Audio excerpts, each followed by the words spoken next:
किसान साथियों राम राम। आशा और उम्मीद करता हूँ कि आप सब ठीक ठाक होंगे।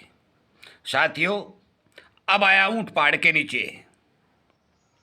ये सरकारें जो कुंभकर्ण की नींद सोई हुई थी, इनको इस बात का पता चल चुका है कि अब आगे आने वाले समय में क्या घटनाएं घटने जा रही है। मैं तमाम बातों का जिक्र करूंगा और आपसे विनती निवेदन भी करूंगा कि जो वीडियो मैं आज इस बारे अपलोड कर रहा हूं, कृपया करके ये वीडियो ज़्यादा से ज़्यादा किसानों तक शेयर करके सरकार के उन नुमाइंदों तक पहुंचाने का काम करें जो लगातार किसान विरोधी नीतियों के अंदर जुटे हुए हैं। और यदि आप मेरी बात का समर्थन करते हो तो फिर हमारे इस सोशल मीडिया पर चल रहे किसान जागरूकता मिशन रूपी चैनल को सब्सक्राइब करके इसके संख्या बल को बढ़ा करके इन बातों को ताकत देने का काम करें। साथियों, 20 दिन गैस की सप्लाई रुकते ही देश के अंदर हाहाकार मच गया। परंतु यदि गैस की तरह विदेशों से अनाज मंगवाना पड़ेगा तो इस 150 करोड़ जनता को खिलाने के लिए सरकार के साथ क्या स्वभाव देखा जाएगा, उस पर विचार करना सरकार का महत्व और प्राथमिकता बन चुकी है। और सरकार ने तत्काल प्रभाव से 4-5 योजनाएं चालू कर दी हैं। मैं पढ़ के सुनाने जा रहा हूं। क्रूड और गैस पर लंबे समय में प्लान में जुटी सरकार क्रूड और गैस के ऊपर लंबे समय के लिए प्लान बनाने में जुट चुकी है। गैस का स्टॉक बढ़ाना शुरू कर दिया है। स्ट्रेटेजिक रिजर्व पर तकनीकी का काम बढ़ाना शुरू कर दिया है। क्रूड का भंडार बनाना शुरू कर दिया है और बिजली की गाड़ियां चलानी शुरू करने की योजना बनाने जा रही है। और आगे आने वाले समय में जो देश में लगातार दलहन और तिलहन और कपास, इन चीज़ों का उत्पादन जो घट रहा है, जो खेती का बजट सरकार लगातार घटा रही है, नए बीजों के लिए कंपनियों को जो काम सौंप रही है कि सीड बिल हमारे यहाँ ले आओ और किसानों तक पहुँचाओ और किसानों की जेब के ऊपर छुरी चलाओ, ये काम जो करने जा रही है, अनेक जो किसान विरोधी नीतियाँ बनाई जा रही हैं, मैं आपको आगाह करने के तौर पर यह बता देता हूँ कि यदि गैस की तरह अनाज की भी दिक्कत हुई तो फिर सरकार को अपने बिल में बिड़ने की जगह नहीं मिलेगी। ये 4-5 बदलाव तत्काल प्रभाव से शुरू करने पर विचार करना शुरू कर दिया है। और आपको मैं बता दूं कि आगे आने वाले बजट में इन चीज़ों के लिए पैसे का प्रावधान भी किया जाएगा। परंतु किसान की फसल एमएसपी पर खरीद में आनाकानी करना, किसान को नए बीज उपलब्ध न करवाना, बजट के अंदर जो 1960 से लगातार 60% हिस्सा जो जनसंख्या के आधार पर किसान को मिलना चाहिए था, वो बजट से गुम करके केवल 3% पर लाके खड़ा कर देना, नई यूनिवर्सिटियों का विकास न करना, नए बीजों का सरकारी तंत्र से आविष्कार न करना, नकली खाद उपलब्ध करवाना, यूरोप की नई पेस्टिसाइड कंपनियों को लाइसेंस दे के नकली सामान बाजार में किसानों तक पहुंचाना और किसानों को उनकी जमीन गिरवे रख करके ऋण देना, अनेक ऐसे कारण हैं जिनसे खेती किसानी को रगड़ा लगता हुआ लगातार आ रहा है।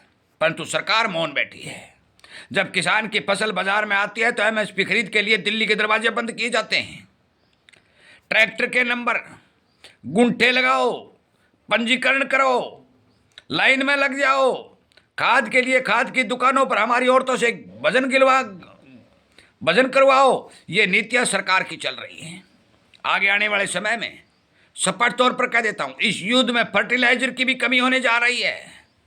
इस सरकार के पास फर्टिलाइजर की कमी को पूरा करने का कोई हथियार नहीं है, क्योंकि ये लगातार सब्सिडी कंपनी को सही तरीके से नहीं दे रही है। और ये किसानों को सब्सिडी देंगे, ये करेंगे, वो करेंगे, इस तरह के अड़ंगे जो बाजार के अंदर घुमा करके ये एक दिन निकाल करके किसानों को जो परेशान कर रहे हैं। आज का नौजवान लगातार खेती किसानी से हटता जा रहा है और खेती घाटे का सौदा बनती जा रही है। ये बता दूं आपको, 100 रुपए का डीजल, हजारों रुपए की पेस्टिसाइड, हजारों रुपए का बीज, हजारों रुपए की मजदूरी और लाखों रुपए का मशीनी खर्चा ऐड करके जब इन भाव में माल किसान बेचता है तो किसान को कुछ बनने वाला नहीं है। और ये बात किसान को समझ में भी आ चुकी है। बाजार के अंदर अनेक तरह की हेरा फेरी होती है। सरसों के भाव में लैब कम निकाली जाती है, नरमा में रुई कम निकाली जाती है, मूंगफली में गोटा कम निकाला जाता है, परंतु सरकार की संस्थाएं दरवाजे बंद करके बैठ जाती हैं। ऐसी कमरों में बैठ करके उत्पादन के आंकड़े जारी कर देती हैं। सैटेलाइट से फोटो खींच करके किसानों का मुआवजा देने का काम किया जाता है। जब किसान खेतों में आग लगाता है तो इनकी सैटेलाइट पिक्चरें पकड़ लेती हैं, परंतु किसान के खेत में नुकसान होता है, बरसात होती है, गड़े गिरते हैं, तब इनकी सैटेलाइट बंद हो जाती हैं। साथियों, ये सच्चाई है। अब सरकार कर क्या रही है? सरकार अब एक एक खेत की 3-3 गिरदावरियां करवाने जा रही है और किसान को बेईमान घोषित करने की बात की जा रही है। आज किसान के साथ जो घटना घटी है, और अब मौके पर तो योजनाएं सरकार ने लागू की हैं कि आप अपना अंगूठा लगाइए और फिर मंडी में प्रवेश करिए, आप अपने ट्रैक्टर का नंबर दिखाइए और फिर प्रवेश करिए। और एक और बता दूं, कुछ सरकारों ने किसान का स्कोर कार्ड बनाने की भी बात कही है कि यदि आप बैंकों का ऋण नहीं दोगे तो आपको खाद बीज दवाई भी सब्सिडी पर नहीं मिलेगी। जो थोड़ी बहुत मिल रही है वो भी बंद करने की योजना बनाई जा रही है। मैं स्पष्ट तौर पर कह देता हूं, हमारी भारत की सरकार किसान को नंगा करने पर तुली हुई है और भगवान भरोसे भी छोड़ दिया गया है। पानी का विकास नहीं, कोई नया डैम नहीं बन रहा है, किसी तरह के पेयजल की समस्या को दूर करने के लिए कोई कारगर काम नहीं हो रहा है। किसान को कोई नए बीज उपलब्ध नहीं करवाए जा रहे हैं। पुराने घिसे पिटे बीजों को लेकर के खेती करने पर जो किसान को मजबूर किया जा रहा है, इसका नतीजा एक दिन यह निकलेगा कि हमारा जो ये दलहन और तिलहन आदि एक गेहूं और चावल को छोड़ करके जिन चीज़ों की उत्पादन क्षमता लगातार घट रही है, मैं बार बार बता रहा हूँ, सरसों की उत्पादन क्षमता घट चुकी है, चने की घट चुकी है, नरमा की घट चुकी है, तिल बाजरा हर चीज़ की उत्पादन क्षमता घट रही है। केवल धान और गेहूं की उत्पादन क्षमता बढ़ रही है। आगे आने वाले समय में अकेली गेहूं और धान से काम चलने वाला नहीं है। अन्य जिंसों के जब तक भाव नहीं मिलेंगे तब तक किसान नहीं जागेगा, क्योंकि किसान को खर्च नहीं निकलेगा तो खेती नहीं होगी। मैं आपको इस बारे आगाह करना चाहता हूं कि आप इस सरकारी तंत्रों के आंकड़ों पर विश्वास करने के बजाय अपनी खेती सोच समझ के करें। मेरे इस वीडियो को ज़्यादा से ज़्यादा सरकार तक पहुंचाएं और उन्हें इस बात से आगाह कराएं कि जिस तरह आप क्रूड ऑयल और गैस भंडार इस तरह की बातें इन्हें बढ़ाने और भरने की बात कर रहे हैं, उसी तरह किसान के लिए भी अच्छी अच्छी योजना बना करके कृषि बजट के अंदर किसान खेती के लिए 25% बजट का प्रावधान कीजिए, ताकि आगे आने वाले समय में खेती किसानी को बचाया जा सके।